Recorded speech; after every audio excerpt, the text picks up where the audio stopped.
ver como é que as coisas estão funcionando, se vai dar tudo certinho. Bom, vocês conseguem ver, a gente está trocando aqui os slides, eu estou querendo só fazer um último teste com vocês. Só saber se os slides estão mudando, só para a gente ter uma certeza absoluta. E aí, ok. Muito bem, então a gente vai seguindo aqui. O que a Nicole está falando está funcionando. Então tá jóia. Então vamos seguir então com a apresentação. A gente tem um texto da professora Lilian Frazão para hoje, tá? É um texto bem bacana. Ele está aí disponível para a gente naquela coleção com livros coloridos, né? Capa preta com uma faixa colorida, que ela organizou junto com a Karina Pukumitsu. E aí, hoje, né, a nossa proposta hoje é para estar estudando um pouquinho sobre, né, como que a gente tem dois modelos que são muito claros, tá? Um modelo que é o modelo médico, né, e um modelo que é proposto por novas escolas ali a partir de meados do século passado. Eu acredito que vocês já tenham visto essa comparação entre modelos diretivos e modelos não diretivos com a professora Marcela. Não é verdade? Acredito que isso sim, né? Vou até digitar aqui rapidinho no chat.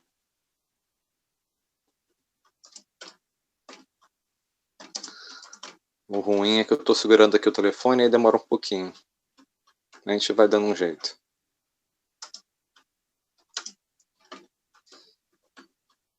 Só para a gente poder ir testando o chat, ver se está tudo funcionando legal, tá? Então, vocês ainda estão vendo com ela. Ok. Então tá bom. Ainda vou dar uma repassada nisso. Acho que não custa nada a gente repassar esse ponto. E aí, a partir de um modelo que é não diretivo, como a Gestalt terapia vê o que a gente entende por diagnóstico, né? Eu acho que essa que é a discussão principal que a gente tem que fazer hoje. E aí, a partir dessa ideia, a gente vai discutir também um pouquinho sobre a mudança que a Gestalt tem, né, de perspectiva quando a gente sai de uma noção de desejo, que é a noção freudiana, né, que é a noção do Reich também, né, para uma noção organísmica, uma noção que é voltada para necessidades que surgem na interação do organismo com o ambiente, certo? Então, é uma mudança aí importante para a psicoterapia, né? Então, vale a gente estar aqui lembrando, né, que nós temos ajustamentos, né, que vão acontecer aí com perspectivas diferentes. Então, começar comparando um modelo diretivo e um modelo não diretivo. Né, o modelo diretivo é justamente um modelo no qual você tem um profissional que ele vai dar um encaminhamento, ele vai dar aí a direção, né, de todo o processo. O profissional ele controla todo o processo, toda a relação.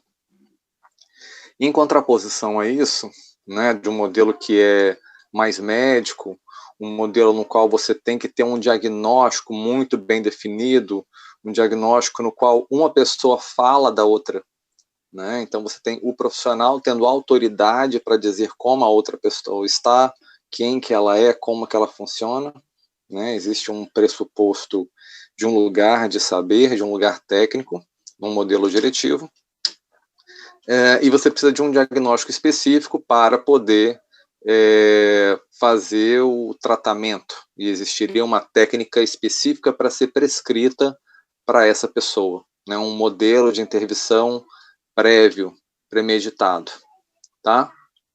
Muito bem.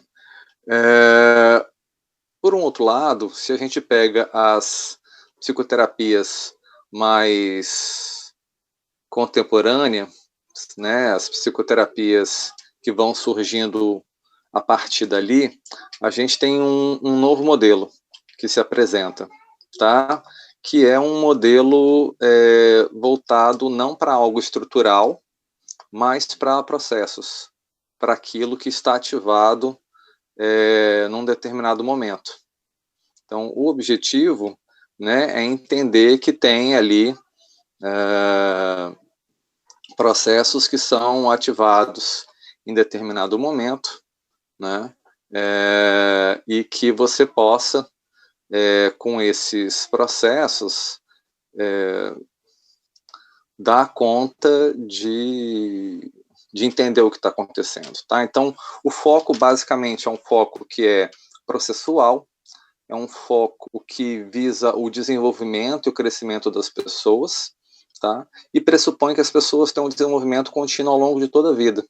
As pessoas vão estar sempre ali crescendo, buscando um propósito de vida, uma maior significação, tá? Com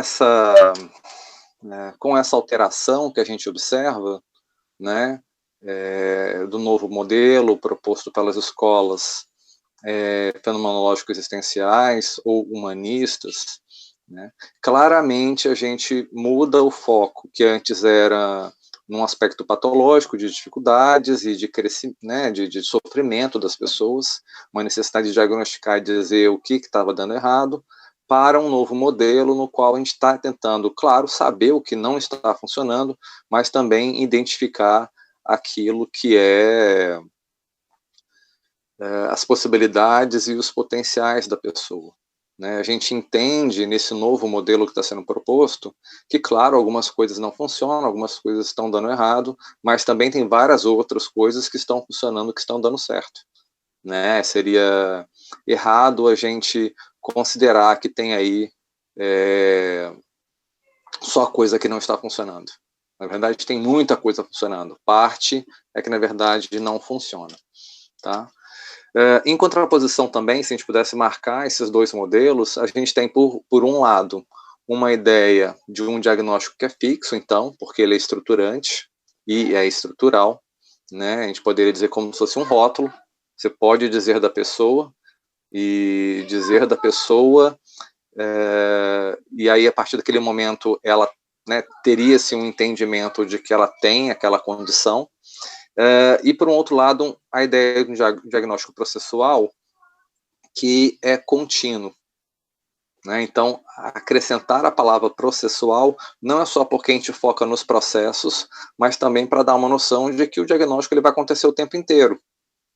Né? Então, é nessa atividade constante de se manter uma redução fenomenológica, de voltar-se para o que está acontecendo em cada momento, para a gente poder entender o que está acontecendo em cada momento, com essa abertura, né, a gente vai sempre, de alguma forma, dar um nome, vai dar um sentido, a gente sempre, de alguma forma, vai estar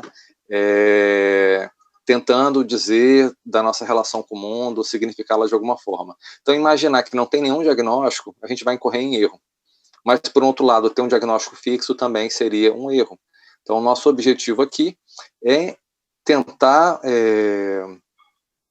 mostrar que você não tem como evitar dar um diagnóstico, não tem como evitar você nomear a sua relação com o mundo, o que está acontecendo ali na sua frente, o que você está vendo na sua relação com o cliente, né? Mas há uma maneira diferente de nomear, de compreender isso daí.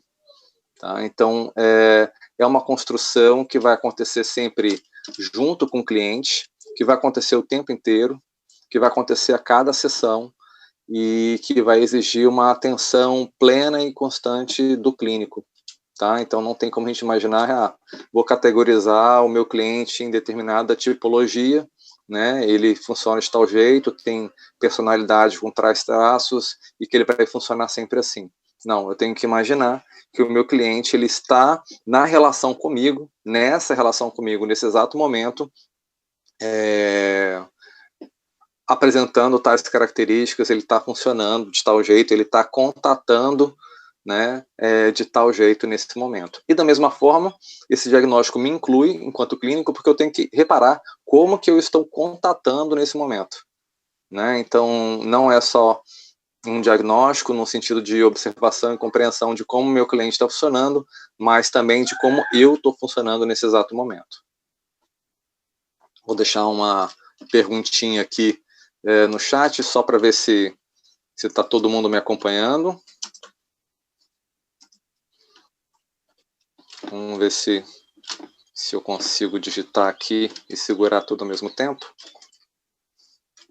Vamos ver se o chat está funcionando legal. Se vocês puderem dar um alô ali no chat, eu agradeço.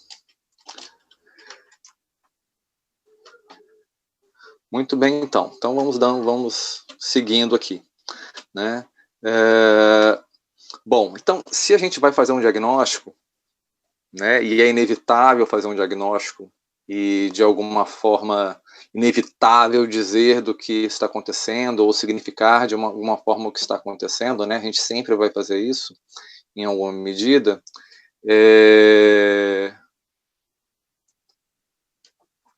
A gente vai entrar no seguinte ponto, né? Como que eu vou avaliar o que está funcional ou disfuncional, né? Como que eu vou saber se o que está acontecendo ali é algo que é saudável ou não? Eu acho que talvez essa seja a maior pergunta que a gente tenha enquanto clínico, né? Essa é a nossa maior dificuldade, que é saber se está funcionando ou não, né? Se a pessoa está lhe trazendo algumas queixas e avaliar junto com essa pessoa quais são os prejuízos que ela tem, né? A partir do que ela fala e do que acontece ali com a gente, né? Na nossa relação com ela. Bom, então vou começar a entrar um pouquinho para a gente discutir o que seriam né, essas noções aí de ajustamentos e de saúde em Gestalt terapia. Bom, então o primeiro ponto que a gente tem que lembrar é que a nossa compreensão de vivência, né, de experiência, de vida, ela surge a partir da interação que temos com o ambiente, né? No nosso livro inaugural, Gestalt Terapia, em 1951, Pearls, Hefferline e Goodman já colocam lá uma noção de que o contato é a primeira realidade, né? Então, o que vai estar possibilitando essa vivência? Né? Então, mais uma vez, o que vai possibilitar o que a gente vive é a relação com o ambiente, né? A relação do organismo com o ambiente, que é o contato, certo? E todo contato ele tem um suporte mínimo para acontecer, né? E para que a gente consiga contatar, a gente tem que saber o que está acontecendo, quem somos, o que está diante ali da gente, como a gente se relaciona. Esse saber do que está acontecendo em Gestalt terapia, a gente chama de awareness, ok? Então, sempre vai existir em alguma medida, né? Sempre vai existir em alguma medida awareness. A gente não consegue entender contato que não tenha nenhuma awareness, ok? Então sempre vai ter alguma awareness. É claro que o nosso objetivo é qualificar essa awareness, é enriquecer essa awareness. Então todas as intervenções vão se dar nesse sentido. E igualmente nesse ponto que a gente foca o nosso diagnóstico, tá? Então o que nós vamos estar observando? Que o tanto que a pessoa sabe do que está acontecendo, né? O quão rica é essa awareness, vai fornecer informações, vai fornecer dados a respeito de como a pessoa funciona, como o ambiente funciona e da relação dos dois. E aí, a partir desses dados, dessa informação, a própria pessoa ela vai poder lançar mão né, dessas referências para poder se ajustar nessa relação, para poder se adequar nessa relação. Então, e aqui tem um ponto que eu acho que é bastante importante, que por mais que a Gestalt terapia tenha, né, um pé num existencialismo dialógico e na fenomenologia, considerando que a existência se dá no encontro, que a gente fale sobre propósito de vida, ainda que a gente toque nesses pontos, por um outro lado também a Gestalt terapia, ela surge, né, e tem por base aspectos que são pragmáticos. Tá? Isso vai acontecer por influência de William James, de maneira um pouco mais leve, mas sobretudo por conta do John Dewey. Tá? O Paul Goodman sofre muita influência do John Dewey, não concorda com o John Dewey, assim como ele não concorda com Freud, com Reich em alguns pontos, mas sofre grande influência do John Dewey. E até pela própria cultura americana, que foi o berço, um contexto aí que está no fundo do nascimento da Gestalt terapia. Né? Então, quando a gente pensa ajustamento, né, não é só no sentido assim, nossa, que coisa bonita, né, um aspecto existencial, só de propósito de vida, num sentido psicologista ou mentalista, né, a gente pensa que a vida tem um quê de concretude. Não sei se vocês lembram também, né, lá na disciplina de TSP, quando a gente estudou existencialismo, um dos autores que eu havia pontuado para vocês era o Kierkegaard, né, que em certa medida também aí está influenciando os nossos autores. O Kierkegaard fala que a existência não é algo abstrato, mas algo que é concreto, né? Então, a existência ela é concreta. Então, a gente precisa, nos nossos contatos, na relação do organismo com o ambiente, obter informações suficientes, né, informações adequadas, para que o organismo consiga se relacionar de maneira conveniente aí com o ambiente. Né? Desde um aspecto mais biológico, concreto, mais objetivo, até também num aspecto de transcendência, de propósito de vida, de construção de projeto de vida. Tá? Então, a gente trabalha, então, voltando num certo ponto aqui que eu queria dar minha explicação, a gente trabalha com uma ideia de que sempre vai existir awareness, né? Em certa medida, sempre tem awareness acontecendo, mas que a pessoa ela pode ampliar, ela pode enriquecer, né, a base de dados que ela tem em determinado momento. Então, ela pode ampliar essa awareness. Um segundo ponto, né, é lembrar que essa awareness ela não é num sentido racional, não é pensamento, não é dar-se conta para controlar no sentido de planejar, mas entender que a awareness ela vai se dar nas várias camadas, nas várias dimensões processuais, né? Então, poder qualificar as informações que a gente tem em relação à sensação, à percepção, a afeto, a cognição, a movimento, né, o aspecto motor, melhorar o tanto de informação que a gente tem e também alinhar essas várias dimensões. Né? É importante que a gente dê conta também de alinhar essas várias dimensões para que as informações juntas, né, sejam utilizadas a nosso favor. Tá? Então, dar-se conta de, né, entendendo a consciência como um processo que é intencional e que vai estar vinculada tanto ao sujeito e ao objeto, né? Então, é uma awareness que é intencional, porque fala de uma relação, de uma forma de engajamento da pessoa, né, do organismo com o ambiente. Ou seja, né, o que a gente sabe e o que a gente não sabe de como a gente funciona, de como o ambiente funciona e da relação que é estabelecida, também fala de como a gente está querendo se relacionar com o ambiente. Ok? Então, já que a consciência ela é intencional, né, ela é vinculada aí à consciência a uma intenção de relação, né, você também consegue perceber que aquilo que você sabe e aquilo que você evita, né, se revela ali. Então, a gente vai tentar ampliar junto à pessoa para que ela dê-se conta daquilo que ela está contatando, daquilo que ela está assimilando na relação com o ambiente, mas também que ela começa a perceber, ali no nosso trabalho junto com ela, que, de alguma forma também, ela evita alguns aspectos dessa relação com o ambiente. Tá?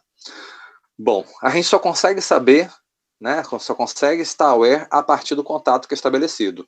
Não tem como a gente saber, no sentido de inferência, abstrato, né, de maneira premeditada. A gente só vai saber daquilo que está acontecendo em determinado momento. Já que a consciência é processual e a gente faz um recorte sempre presente. Então, a gente vai contatar, né, a partir de algumas funções, como coloca para a gente Irving e Miriam Poster no livro Gestalt Terapia Integrada, que foi publicado na década de 70. Né? Então, eles falam que as funções de contato são os órgãos do sentido, visão, audição, olfato, tato, né? Gustação, né? Nós temos a fala, e vão acrescentar também aí o movimento, né, a expressão corporal como funções de contato. Então, a partir dessas funções, a gente contata o mundo, sabe do mundo e constrói uma relação com o mundo e vai dando sentido para a relação que a gente tem com o ambiente, né, do organismo com o ambiente. Certo? Bom, então, como eu havia comentado até agora há pouco, né, se um contato ele é empobrecido, porque ele se pauta mais em evitação do que em engajamento de fato, né, com o ambiente, a gente vai ter uma awareness que é empobrecida. Então, se a gente tem aí interrupções ou oscilações do contato, no qual as evitações elas ficam, né, as evitações da relação com o ambiente, elas ficam preponderantes, elas ficam mais relevantes do que o estar ali, ficar ali e se relacionar com o ambiente, a gente vai tendo uma baixa qualidade do contato, né, e vai empobrecendo a awareness. Da mesma forma, quando a gente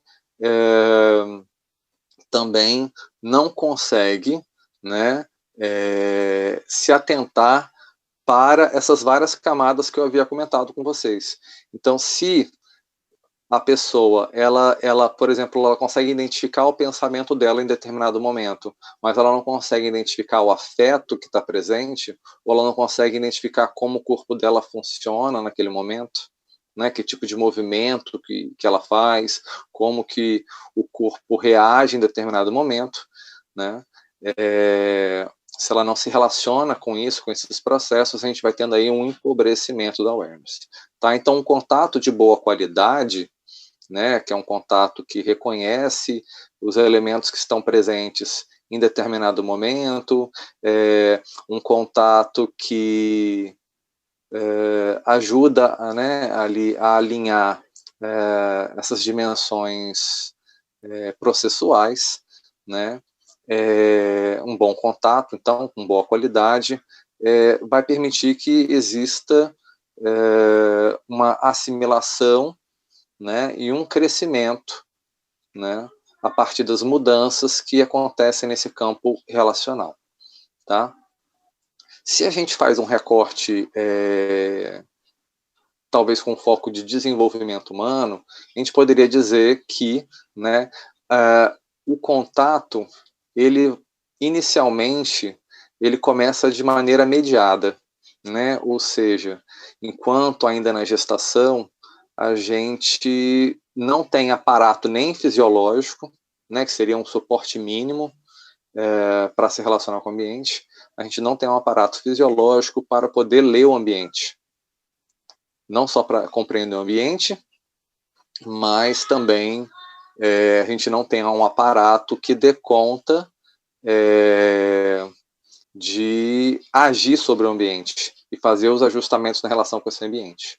Então, ao longo da vida, se a gente considerar desde o início da vida, ainda no processo gestacional, isso começa de maneira mediada, alguém faz isso para a gente, né? Então, a mãe que está gestando a criança faz isso. Mais adiante, isso para quem é o cuidador da criança, né? Isso vai migrando de forma que a pessoa ela vai ganhando condições de autossuporte, ou seja, ela vai utilizar referências que são próprias da fisiologia dela e dos processos que estão ativados nela, no organismo dela, e vai, né, parando de utilizar como referência as informações que são externas, que vêm de outras pessoas que estão no ambiente, tá? Então a gente vai tendo essa migração aí ao longo do tempo, né? Inicialmente a relação com o ambiente, o contato, se dando de maneira mediada, né?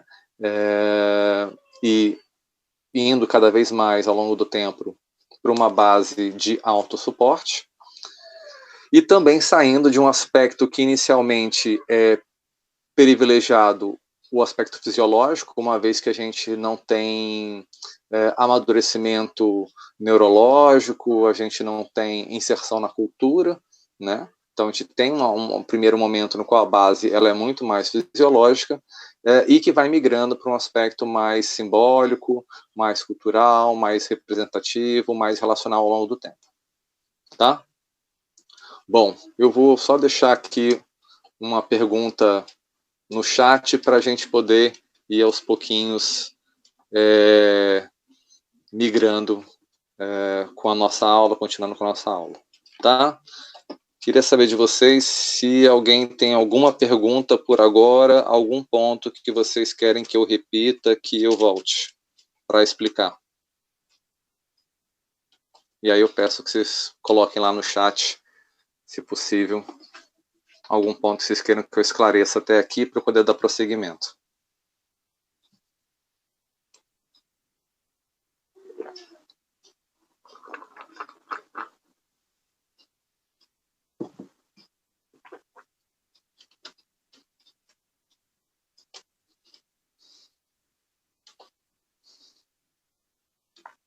Bom, Vitória está me falando aqui que o Ricardo está com dificuldade para logar, né?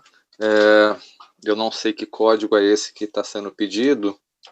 Tem que dar uma olhada aí qual que é a configuração que ele está usando. Eu não saberia dizer aqui agora, porque com o link ele já consegue entrar, né?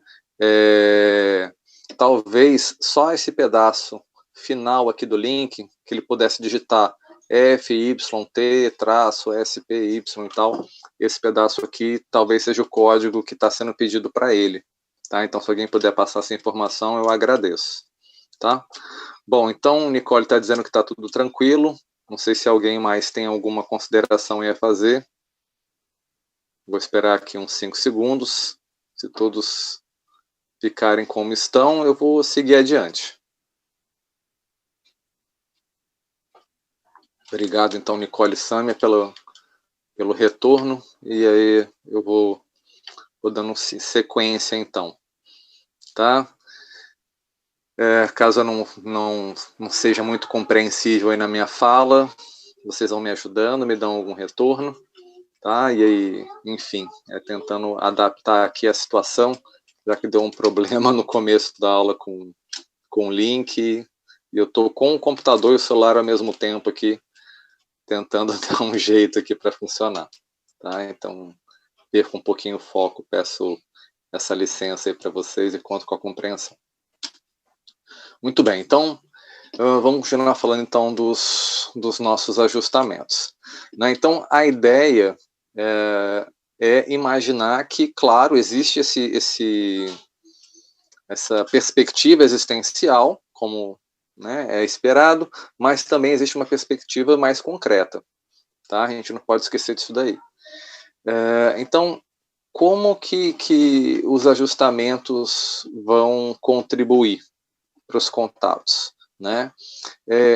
A Gestalt terapia, ela vai partir de um princípio que, conforme o organismo se relaciona com o ambiente, né, conforme o contato vai se desenrolar, conforme o contato vai acontecendo, o deslocamento da pessoa no ambiente vai gerar tensões nessa relação, e o ambiente vai demandar da pessoa algumas coisas, assim como a pessoa vai demandar do ambiente algumas coisas. Esse deslocamento e essa tensão que vai sendo gerada, na relação dos dois, vai abrir algumas necessidades que precisam ser cumpridas, né? E para que essas necessidades sejam cumpridas, o organismo vai lançar a mão de algumas ações para ajustar a relação que estabelece com o ambiente. Então a gente pode pensar desde coisas assim bem simples, como por exemplo, na minha relação com o ambiente, eu preciso manter uma taxa de saturação de oxigênio no meu organismo, eu preciso manter um nível de hidratação. Só o que acontece? O ambiente ele retira de mim o oxigênio, meu funcionamento em relação com o ambiente retira de mim oxigênio, retira de mim água. Eu preciso recuperar isso enquanto uma necessidade. Então, continuo respirando, tomo água volta e meia para manter a minha hidratação. Essas são ações que o organismo lança a mão, né? São ações que o organismo faz para permitir que continue em contato com o ambiente. Da mesma forma, a gente poderia pensar isso em comportamentos mais complexos, né? Então, imaginar, por exemplo, que não só eu queira me alimentar ou me hidratar, mas eu quero me alimentar e me hidratar de uma determinada forma, em determinadas condições. Então, eu vou trabalhar, né, como profissional liberal, como autônomo, posso montar uma empresa, posso arranjar um emprego, posso passar num concurso público e ganhar um salário ou conseguir ter algum tipo de lucro, né? E aí, com esse dinheiro, eu vou comprar uma geladeira, né? E eu vou poder tomar água, por exemplo, gelada. Ou então eu vou poder comprar água francesa Perrier, que vem nos vidrinhos verdes assim, é super caro aquilo, né? Mas são água que vem, sei lá, dos Alpes, né? Não é só uma questão de hidratação, mas como eu vejo a importância de outras características em relação àquela ação. Tá? Então, quando a gente fala de necessidade, tem esse aspecto mais fisiológico, mas a gente pode imaginar também nos comportamentos que existem outros tipos de necessidade que são da ordem do projeto de vida da pessoa. Tá? E aí tem uma diferença que é interessante quando a gente muda o termo, né, o conceito que é usado para operacionalizar essa lógica. Porque se a gente fala de desejo, né, e aí a explicação lá que Freud tem é interessante, né, que se perde o objeto, e aí diante da falta se deseja o objeto, mas esse objeto nunca é recuperado, ele é perdido para sempre, e aí a gente fica nessa busca de retorno, e repete, dentro dessa lógica ele está certo, mas em Gestalt terapia a gente parte de um princípio de necessidade, né, que necessidades surgem na relação do organismo com o ambiente. E é interessante, porque a necessidade ela pode ser saciada. Talvez ela não seja saciada da maneira como a pessoa queira, mas a necessidade ela pode ser saciada. Tá? Então, se a necessidade pode ser saciada, a gente tem uma alteração de lógica, né, que é relevante, né, pensando na necessidade de ser saciada, e também pensar o seguinte, né, a necessidade ela é saciada, mas ela é saciada temporariamente. Então, a gente conquista algo, a gente tem durante um certo tempo aquilo, mas daqui a pouco pode ser que a gente não tenha mais. Então, a gente volta a querer aquilo, né? Então, não é que a gente nunca consiga aquilo. A gente eventualmente pode até conseguir, mas pode ser que a gente volte a precisar daquilo, né? Então, quando a gente repete, é um outro tipo de lógica de repetição, certo? Uma outra questão é também imaginar, né, que a necessidade ela não é cumprida, né, em alguma maneira, ou que a gente adote algumas estratégias que se tornem hábitos, né, e que nos pareçam funcionais em determinado momento, e a gente começa a privilegiar algumas estratégias em detrimento de outras. E aí algumas estratégias elas vão ficando enrijecidas, né, elas vão ficando fixas. Então, existe um aspecto de construção de hábitos que vai acontecer, que já é parte do funcionamento do organismo, né, que é um aspecto que é filogenético. A gente tende à economia, a gente tende a repetir aquilo que dá certo, mesmo que isso seja por um lado arriscado, né, que talvez não seja a melhor opção em um dado momento. E isso acontece principalmente quando a gente conquista algo que é muito relevante, que tem uma carga emocional aí que é bastante relevante, mas também quando a gente tenta evitar algumas situações, né? Então, às vezes, a pessoa ela tem dificuldades, né, na relação com o ambiente, ela tenta se adequar para a relação com o ambiente, mas para que essa relação se mantenha, para que essa relação seja estabelecida, talvez ela teria que negar alguns aspectos dessa relação, né? Então, imaginar, por exemplo, sei lá, pegar um exemplo aqui um pouco estereotipado, né? Eu sou um homem heterossexual, e aí, enquanto homem heterossexual, existe uma questão de representação social, de identidade, né? Uma marcação cultural. Não se espera que um homem heterossexual, talvez, um determinado conceito de funcionamento, né, de masculinidade, que um homem ache um outro homem bonito ou que goste do toque de um outro homem, por exemplo, né? Então vamos imaginar que isso não seja algo esperado dentro dessa referência cultural ou dentro da referência que a pessoa constrói na vida dela, na história de vida, tá? Então, tomando isso como uma referência, também a gente pode partir numa situação hipotética de que isso acontece, né? Um cara que é heterossexual, ele acha um outro cara bonito, ou eventualmente ele goste de um toque de um cara. Um outro homem vem, toca ele, ele gosta, né? E aí isso conflita com a referência que ele tem de quem ele é. E aí ele vai evitar, né? Ele vai colocar de lado essa referência. Ele não pode aceitar isso como uma referência, então ele vai retirar isso daí. E ele vai tentar contatar, ele vai tentar se relacionar com o que está posto no ambiente, desconsiderando essa referência, tá? Então ele vai tentar evitar determinado tipo de funcionamento. Isso pode incorrer em vários tipos de contato, de relação com o ambiente, num sentido mais plástico ou estético, né? Então a pessoa poderia evitar alguns ambientes, ela poderia evitar o contato com algumas pessoas, ela poderia engajar em pensamentos dizendo que ela não pode pensar aquilo e se culpabilizar, enfim, ela poderia entrar aí em várias medidas, né? Ela poderia tentar fazer isso daí de várias formas nessa evitação, né? Bom, então existem várias formas de se fazer ajustamentos, né? A gente tem que imaginar que existem ajustamentos que, em certa medida, vão ser ajustamentos que são conservativos, né? Parte deles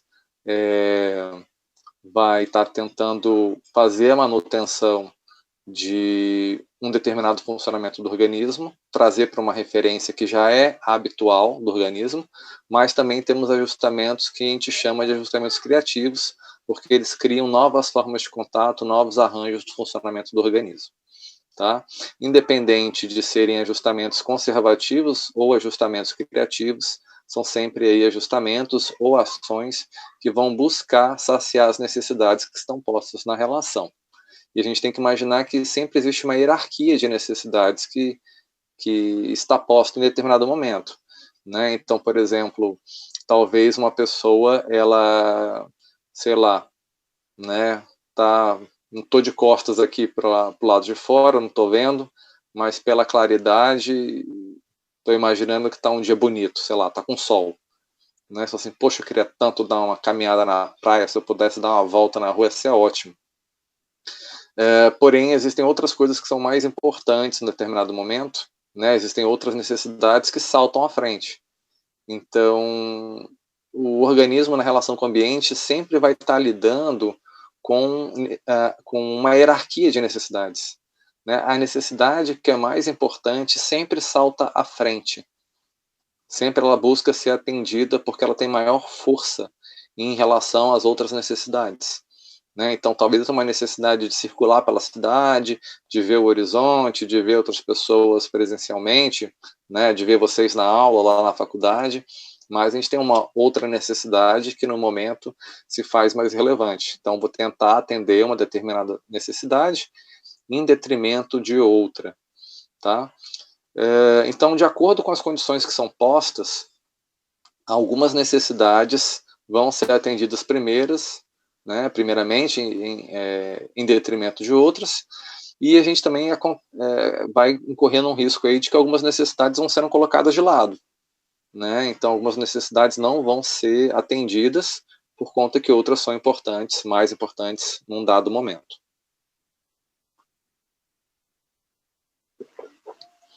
O que talvez ajude o organismo em contato, né, a estabelecer relações que são saudáveis, né?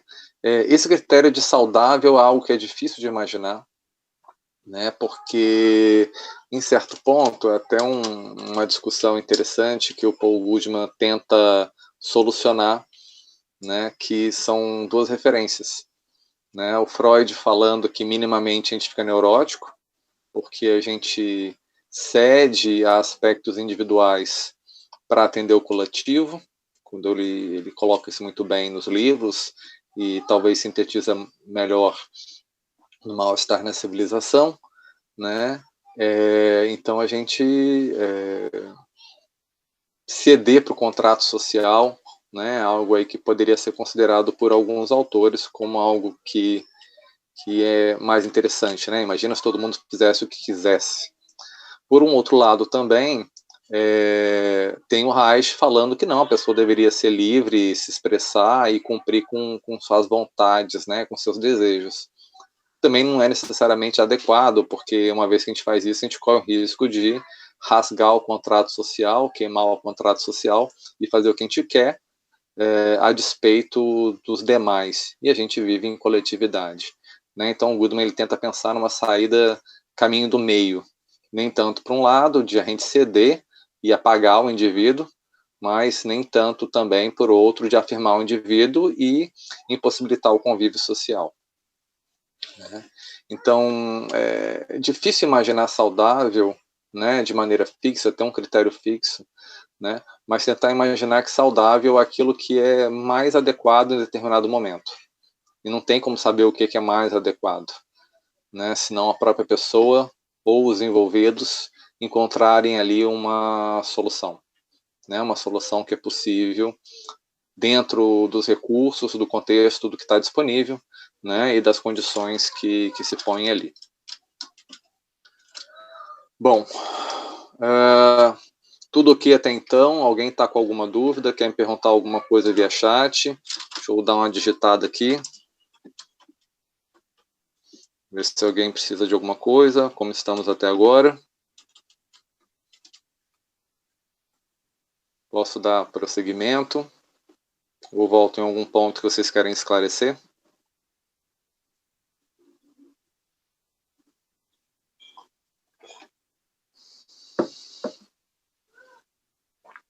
Bom, Yara, Nicole, Vitória, estão dando aqui um feedback, tudo ok? Ok, então, vamos dar sequência.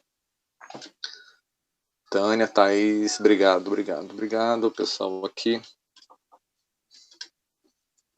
Nosso chat parece que está duplicando um pouco as mensagens. Vamos lá, não tem problema não.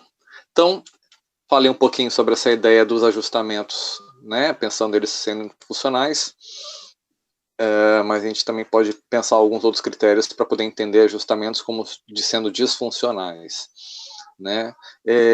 Talvez uma referência que a gente possa usar para entender um ajustamento como disfuncional é um ajustamento ou uma ação, né, que o organismo tem em relação ao ambiente que implica em algum tipo de desorganização ou distorção. Né? Então, quando eu falei, por exemplo, naquele exemplo no qual a gente faz algumas evitações, né, as evitações distorcem a relação que eu estabeleço com o ambiente, né, a minha possibilidade de significação com o ambiente, e aí vão interferir na minha awareness. Né? Então, se eu evito algumas informações, ou se eu junto informações e dou um determinado sentido para elas, eu posso interferir a maneira como eu venho a saber da minha relação com o ambiente, né? Eu posso interferir na maneira como eu me coloco aí diante do ambiente. Tá? Então, a gente observa que podem existir algumas interferências. Então, por exemplo, a gente viu um vídeo alguns dias atrás, no qual o camarada que estava sendo atendido, ele tinha dificuldade de assumir que ele não gostava da relação com a mãe, porque ele tinha como uma referência um introjeto, né? Ele tinha uma noção introjetada de que ele tinha que amar sempre a mãe dele. Então, mesmo a mãe dele sendo infernal, a relação ser muito ruim, ela ter comportamentos que eram desagradáveis, ainda assim, né, ele tinha que amar a mãe, ele não podia ficar sem amar a mãe de jeito nenhum, o que é bastante complicador, se a gente poder pensar por um lado. Né? Então, ele evitava tudo, né, tudo aquilo que apontava para esse desgosto na relação com a mãe, né, porque ele tinha que amar a mãe dele. Então a gente imagina ali que você poderia ter diversas interferências, diversos atravessamentos que contaminavam essa relação, né, e que atrapalhavam aí essa relação que ele tinha com o ambiente dele, tá? E aí um ponto que é interessante, né, em relação aos ajustamentos, né, todos os processos, né, ou ciclos, conjuntos de processos que são abertos, que a gente poderia considerar como Gestalten, né, então todos esses conjuntos processuais da relação estabelecida, todos esses conjuntos de processos que se abrem, vão demandar um fechamento, né? Da mesma maneira que a gente estava argumentando agora há pouco, falando que as necessidades pedem para ser cumpridas, né? Haja visto esse critério aí que é pragmático da relação do ambiente e com o organismo. Né? Então, as necessidades pedem para ser cumpridas, né? As Gestalten, elas vão exigir um fechamento, o cumprimento de um ciclo. Só que esse ciclo nem sempre é fechado, porque eventualmente alguma necessidade pode passar na frente uma da outra, né? Imagina, por exemplo, né, a pessoa está, a gente não estando em quarentena, né, uma situação mais normalizada, uma pessoa, ela está, por exemplo, sei lá, ela encontra um amigo na rua, tem muito tempo que ela não vê esse amigo, ela fala assim, aí o amigo começa a puxar assunto, fala, nossa, quanto tempo que a gente não se vê e tal, aí começa a puxar assunto, conversar, mas a pessoa tá louca para ir no banheiro, né? Será que ela consegue prestar atenção no que esse amigo tá falando com ela? Né? Já que ela tá focada ali num fechamento de um outro processo, né? Então, dependendo do tanto que ela quisesse no banheiro e de quão importante fosse o amigo, talvez ela conseguisse esquecer por um pouco mais de tempo a necessidade dela, né, desse aspecto fisiológico, dando maior ênfase no aspecto relacional. Mas também posso considerar que, dependendo da necessidade fisiológica dela, né, e da importância que esse amigo tem, ela não vai conseguir prestar atenção na pessoa. Né? Então, as necessidades, elas vão, a que for mais forte, a que for mais importante, vai sempre pular à frente, né? E vai exigir do organismo, na sua relação com o ambiente, que ela seja cumprida. Né? Bom, e a gente pode, então, pensar a partir disso daí, né, por que esses ciclos não se cumprem. Né? Então, o que está acontecendo que esses ciclos não se cumprem? Né? Um dos fatores que a gente pode pensar, é o que eu coloquei agora para vocês, é esse próprio movimento da hierarquia de necessidades. Né? A gente tem algumas necessidades que são mais importantes que outras, então elas pulam à frente e vão demandar do organismo. e aí outras podem ficar de lado, né? Um outro ponto é como a pessoa está contatando naquele momento e qual que é a qualidade da sua awareness, se é uma awareness que é rica ou não, né? Então, o que a pessoa consegue perceber em dado momento, né? Como que a pessoa consegue ali acessar aspectos afetivos, os pensamentos, como ela consegue perceber o seu movimento, o seu comportamento, tá? O que ela assimila nesse contato, em que ela engaja e assimila nesse contato, e também o que essa pessoa está evitando em determinado contato, né? Esse aspecto de evitação também aí vai ser um cômputo a ser considerado, né? Bom, de qualquer forma, não cabe a gente avaliar, né, tomando a nossa referência pessoal, o que é mais importante ou menos importante aí para a pessoa em dado momento. Também não cabe a gente avaliar, de certa forma, se o que a pessoa está fazendo é certo ou errado.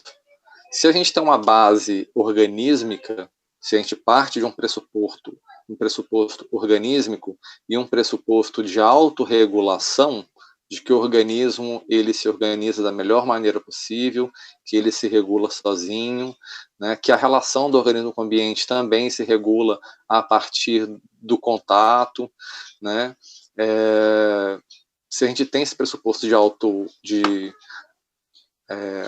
auto-organização, de autorregulação, a gente tem que imaginar que sempre acontece a melhor opção possível.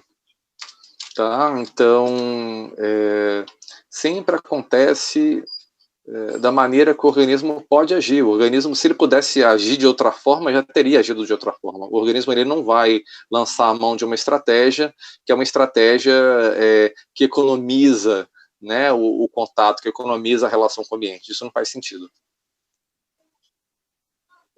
Então, o organismo sempre vai fazer o melhor ajustamento possível, né? Vai sempre fazer o melhor contato que é possível. E mesmo que a gente se encontre numa situação que é parecida com alguma situação que a gente já viveu no passado, né? As situações nunca se repetem, então a gente não pode lançar mão também das mesmas ações, das mesmas estratégias que aconteceram antes. Uma outra coisa que a gente tem que considerar é que, como tem essa questão da hierarquia de necessidades e também determinadas condições que se dão em determinado momento, algumas necessidades ficam pendentes, né? Então algumas Gestalten elas não são fechadas e elas podem contaminar os próximos processos que vêm a acontecer. Então,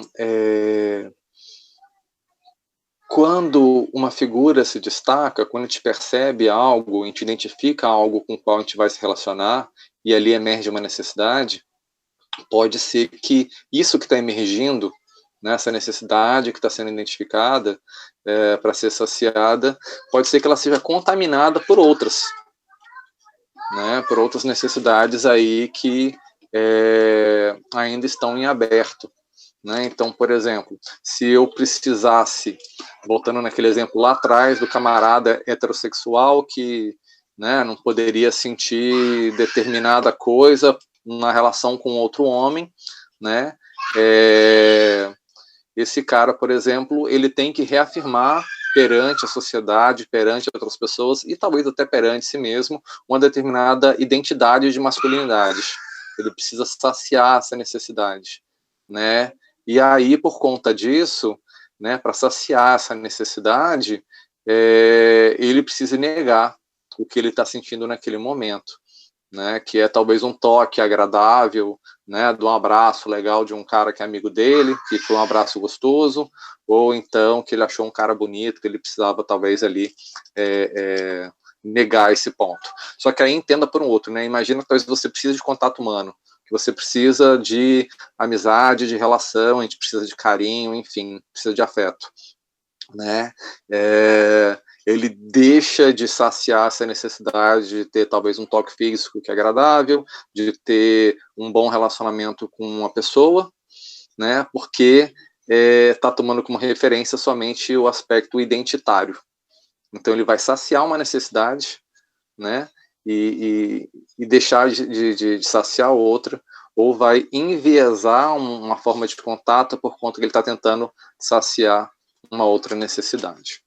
Tá? Então a gente pode ter aí algumas pendências que podem acontecer. Um outro bom exemplo também é imaginar que a pessoa às vezes repita tomando base, por exemplo, em relacionamentos anteriores. Né? Então fala assim, toda vez que eu engajo em um determinado relacionamento, acontece tal coisa. Acontece uma situação X, seja em relacionamento de amizade, familiar, amoroso ou profissional. E aí a pessoa ela já fica aguardando que alguma coisa aconteça, né? Que ela já imagina que determinado ponto vai acontecer. Então,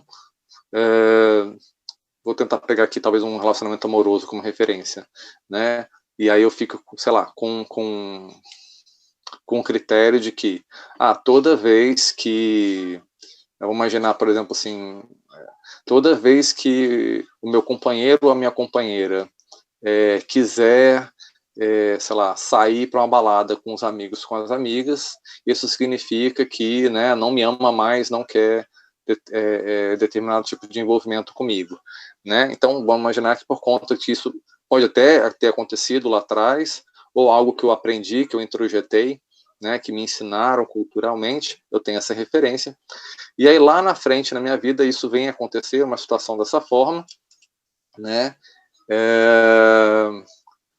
E aí o meu companheiro, minha companheira falou assim, vou sair pra balada, o pessoal me convidou e tal, o que você acha? E aí a pessoa fica assim, putz grila, essa pessoa aqui não quer nada comigo, vai dar errado, vai me trair, ou quer me largar, está pensando em terminar comigo, enfim. Tal.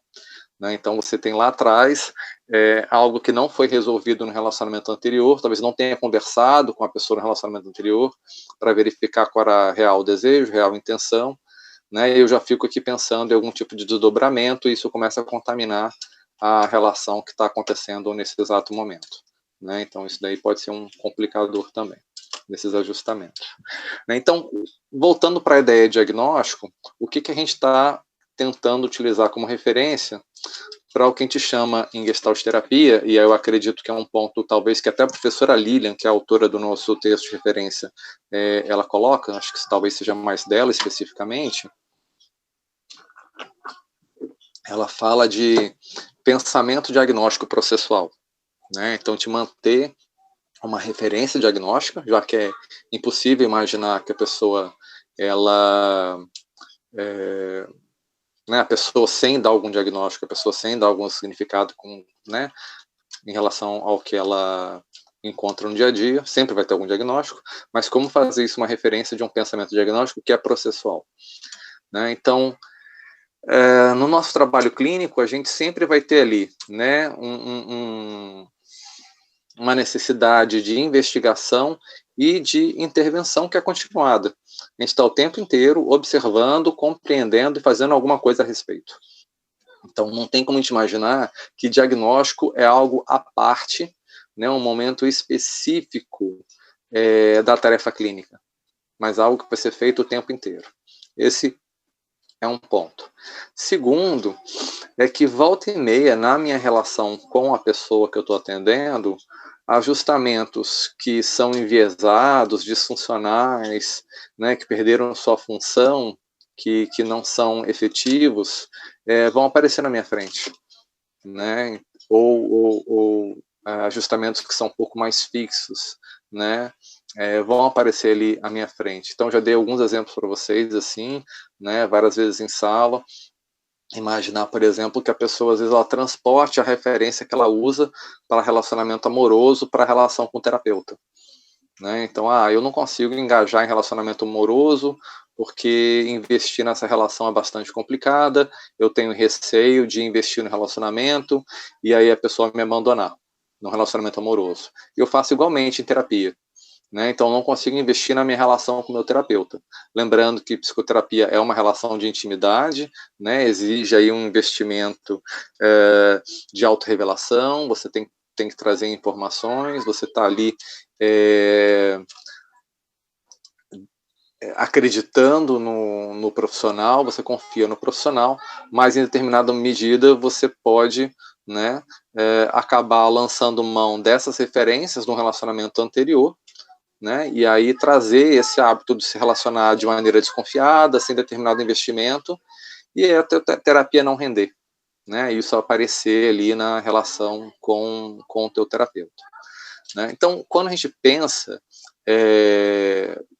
né, num diagnóstico, quando a gente vai tomar devidos cuidados para observar o que está acontecendo, a gente tem algumas perguntas, que na verdade são perguntas vinculadas a um processo de redução fenomenológica, são os mesmos critérios, né? E aí a gente pode identificar como que a Gestalt terapia tem influência da fenomenologia. Então são perguntas descritivas, e a gente vai partir aí do que é mais óbvio, né? Então a minha primeira pergunta é o que está acontecendo? Eu parto do mais óbvio num sentido de concretude, né? O que está acontecendo ali na minha frente. Eu não vou ficar tentando interpretar, não vou ficar tentando imaginar, não tenho necessidade de voltar na história da pessoa, necessariamente, e de maneira arqueológica, ficar fuçando o passado da pessoa. Né? Esse passado ele se faz presente, como eu falei, a pessoa toma uma referência de como seria se relacionar a um determinado relacionamento e traz essa referência para se relacionar com o terapeuta. Né? Então, eu vou focar exatamente no que está acontecendo naquele exato momento, né? E como que está acontecendo. Né? Então, ontem mesmo eu estava atendendo uma moça e ela estava falando sobre como que ela tem essa dificuldade de aproximação nas relações amorosas, profissionais, de amizade e tal, e que sempre que ela vai se aproximando, chega um determinado momento que ela se esquiva, né? Ela rompe a relação com a pessoa. E ela mesma identificou, né, que ela estava fazendo isso comigo no atendimento ontem, na hora que ela começava a roer as unhas. Né? Foi muito interessante, né? E aí ela entrou num certo ponto de avaliação, né? Para que evitar esse contato? Né? Qual que é a dificuldade desse contato? Qual a dificuldade desse investimento? A gente não conseguiu avançar muito, porque isso aconteceu mais ao final do atendimento, mas me parece que é algo que isso vai voltar no próximo atendimento, talvez. Não tenho certeza, mas me parece que sim. Né? E aí eu fiz uma intervenção ali que foi bem interessante, né? Eu falei com ela que ela que na verdade tinha que me ajudar. Eu sou psicólogo, eu sou técnico num aspecto científico, mas ela é especialista da vida dela, né? E a gente estava ali a serviço do que ela precisava. Então, na verdade, ela que ia ter que me ajudar, me auxiliar a regular a distância entre a gente, né? Ela precisaria me ajudar ali a modular a distância entre a gente. Então, se a gente fosse entrar em algum assunto, como a gente ia entrar em algum assunto, né, o nível de intimidade, de profundidade no que a gente fosse tratar, ela que ia ter que me ajudar, ela teria que me ajudar a regular essa distância ou essa aproximação entre a gente. Né? Mas, de qualquer forma, mesmo que algumas coisas não estivessem funcionando bem, era muito claro que outras coisas também funcionavam muito bem. Né, a gente conseguiu tocar com atendimento, foi um atendimento muito bom, a gente vem já em atendimento há alguns meses, né, e a gente tem que prezar também pelo que está acontecendo e que funciona. Né, então, o que funciona melhor na nossa relação? Né, dependendo, conversar sobre determinados tipos de assunto, né, um determinado tom emocional para abordar alguns assuntos, determinados tipos de atividade, intervenção, o que funciona melhor aí para essa pessoa. Então, tem que estar sempre avaliando, né, o que funciona e o que não funciona. Né? Então, por exemplo, a menina ela estava mordendo a unha, mas ela conseguia reparar que ela estava fazendo uma evitação e que ela estava se esquivando de mim ao fazer isso. Né? Então, por mais que ela estivesse se esquivando, tem uma coisa que está funcionando muito bem, que ela conseguiu reconhecer que ela estava se esquivando. Ela conseguiu reconhecer, conseguiu assumir isso, conseguiu falar comigo isso e a gente aproveitou isso. Então, não é só observar o que não está funcionando, mas também observar o que está bem funcionando ali naquele momento. Né? A gente sempre parte de um princípio do que acontece em determinado momento, né, em aqui e agora, mas isso não quer dizer que a gente vai desconsiderar o aspecto histórico da pessoa, de maneira nenhuma, a gente sempre considera o aspecto histórico, né? A questão é que a gente não vai ficar criando um percurso fixo de exploração histórica. O aspecto histórico sempre se faz presente. O passado, que é importante, ele se faz presente, e o futuro, que é importante, também se faz presente. Então, as referências que a gente tem da nossa história de vida, da nossa experiência, né, assim como também a nossa vontade, nosso desejo, nosso planejamento do que vem a acontecer, vai aparecer na relação presente. Isso a gente não precisa se preocupar.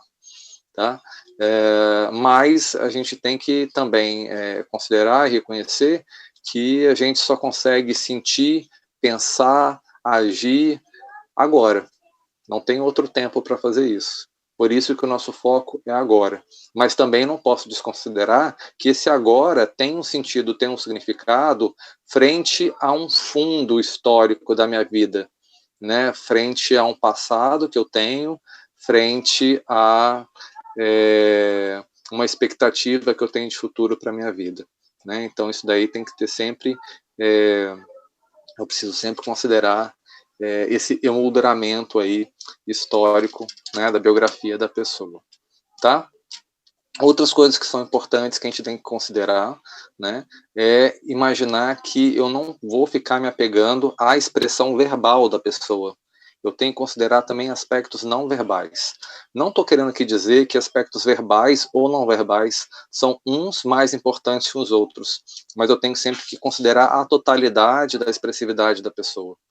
Né? Então, às vezes tem alguns indícios ali que vão acontecer na fala da pessoa, mas alguns indícios que vão me ajudar também a compreender o que está acontecendo, que se dá no comportamento motor plástico da pessoa, como ela senta, como ela respira, tom de voz dela, pausas, enfim, maneira como ela se veste, várias coisas ali falam, né? Assim como o conteúdo da fala dela. Devo me atentar também não só para o que a pessoa fala, mas sobre o que a pessoa não fala. Né? Então, esses dias atrás, semana passada, em um atendimento meu, eu me dei conta, né, de que uma cliente minha, ela nunca falava do pai. Ela falava da mãe, falava da avó, falava do esposo, falava do filho, mas nunca falava do pai dela.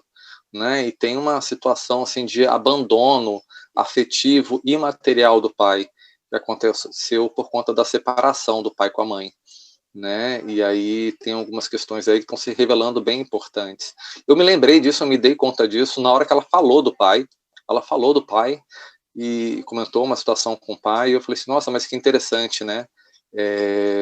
Você quase nunca fala do seu pai, raramente, não me lembro a última vez que você falava do seu pai, né? Então tem uma certa omissão ali, né, entre as sessões de determinados assuntos, algo que ela não falou, que também foi importante, que precisou ser considerado. Né? Outras coisas que são importantes em relação ao diagnóstico processual. A Lilian lembra a gente que o diagnóstico não é só aquilo que acontece no cliente, mas aquilo que acontece no terapeuta também. Tá? Então, é importante a gente observar o que emerge na gente. Então, ficar um pouco mais atento, não só ao aspecto mais de planejamento racional, mas as intuições, né? De vez em quando a gente meio que se dá dicas, assim, não tem um aspecto mais intuitivo, as nossas emoções, fantasias. A gente, às vezes, deseja um monte de coisa para o nosso cliente, né? A gente imagina como que vai ser a evolução de um caso, que escolhas que o cliente vai eventualmente fazer. A gente precisa se dar conta disso, ficar atento a isso, para a gente trabalhar isso, tanto na nossa terapia individual, quanto em supervisão. Tá?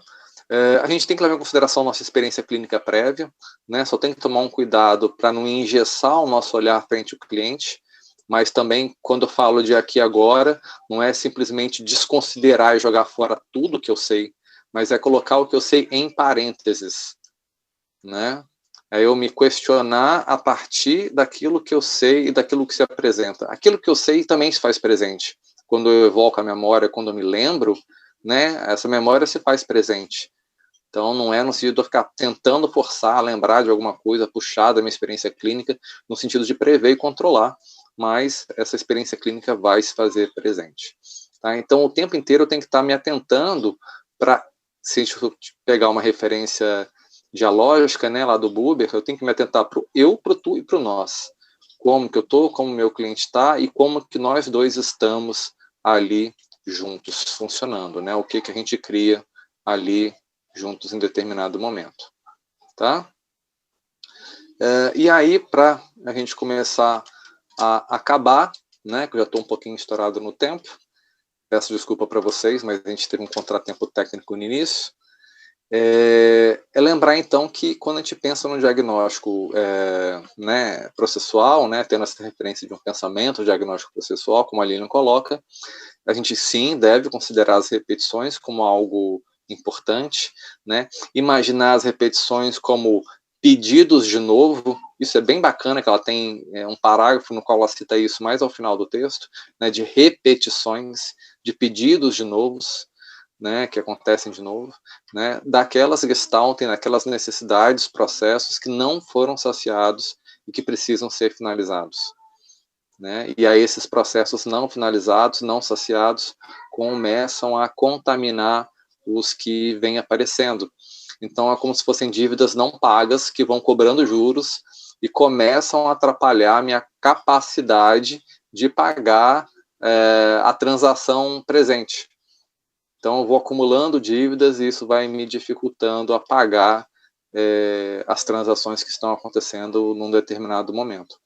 Né? Então, a mudança que a Gestalt terapia se propõe, né, a mudança que a gente propõe em Gestalt terapia, é imaginar que a repetição neurótica, e a gente precisa lembrar que a Gestalt terapia começou com uma clínica das neuroses, né, é entender que uma determinada repetição neurótica acontece como uma tentativa de saciar alguma coisa, né, que ainda se faz presente, mas que de alguma forma essa necessidade ela pode ser cumprida, né? Uma vez que a gente não fala da ordem do desejo, de que algo se perdeu para frente, né? A gente imagina que é uma outra dimensão, né? Talvez aquela relação não volte, aquela situação não volte, se repita para eu saciar uma necessidade, mas eu posso mudar a maneira como eu me relaciono com essa perda, né, com essa relação que naquele momento não foi resolvido. Então, existe sempre uma forma de recobrar esse passado, se for o caso, e lidar com ele de uma maneira diferente. Né? Então, a gente pode, de alguma forma, retomar a nossa vida, retomar essa referência que ainda está pendente e fazer alguma coisa a respeito dela hoje. Né? Mudando a maneira como a gente compreende ela e como a gente se relaciona com ela hoje. Uma outra coisa que também é interessante a gente levar em consideração é, por mais que tenha alguns aspectos aí que são pragmáticos, também imaginar que existem aspectos que são simbólicos, né, metafóricos na nossa relação com as pessoas, na nossa relação com o ambiente. Né? Então, existe um aspecto que é pragmático, mas existe um aspecto aí que é valorativo, que é transcendental, que tem a ver com um projeto de vida, que também precisa ser recobrado. Né? Eu estava fazendo um atendimento de uma moça com enurese, com dificuldade de conter a sua bexiga, né? Ela volta e meia urinava ao longo do dia em algumas situações, né? E era muito interessante como ela também ela ia contendo a sua emoção, né? Ela ia ficando estressada, ela ia juntando, ficava muito cheia e chegava uma hora que ela explodia, né? E era muito interessante assim, né? Como que a gente chegou junto ali a esse entendimento, né? Assim como ela enchia a bexiga e não esvaziava no momento apropriado, ela fazia também nos seus outros relacionamentos a mesma coisa, né? Então é uma metáfora ali que foi construída junto com ela no atendimento e que foi bastante relevante, a gente utiliza até hoje e está sendo bastante importante para para a psicoterapia dela, tá? Bom, essa é a ideia geral, espero que tenha sido minimamente, hoje foi o primeiro dia, né? Acredito que nós teremos mais dias aí nessas condições. Peço desculpa pelo contratempo técnico e espero que tenha sido razoável, tá? Aproveito para lembrar vocês que a gente tem um questionário que está rolando, que está disponível no AVA, tá? Peço que vocês preencham. A participação de vocês, da presença aqui no chat. Então, quem não deu oi no chat ainda, dá um oi lá no chat, né? Lá, quem está no chat, é pelo chat que eu vou poder fazer a conferência da sua presença, metade da presença, a outra metade é respondendo o questionário, tá bom? Se vocês tiverem alguma dúvida mais específica do conteúdo, peço que vocês se organizem e mandem junto ao representante de turma, né? Que aí eu posso talvez explicar algumas coisas, ou em texto, ou em vídeo, e mandar para vocês a respeito do conteúdo de hoje, tá bom? No mais, eu acho que é isso. Agradeço a presença de vocês e espero que a gravação tenha dado certo para poder daqui a pouco colocar para vocês no AVA, tá bom? Acredito que mais próximo do horário do almoço eu vou conseguir fazer isso, porque ainda tem que subir isso para o YouTube e depois colocar no AVA, tá bom? Então, conta aí com a paciência de vocês também, tá? No mais, um abraço, espero que tudo dê certo aí nos próximos dias e que a gente supere essa situação, tá bom, pessoal? Espero que a gente logo se encontre. Um abraço para todo mundo e até mais.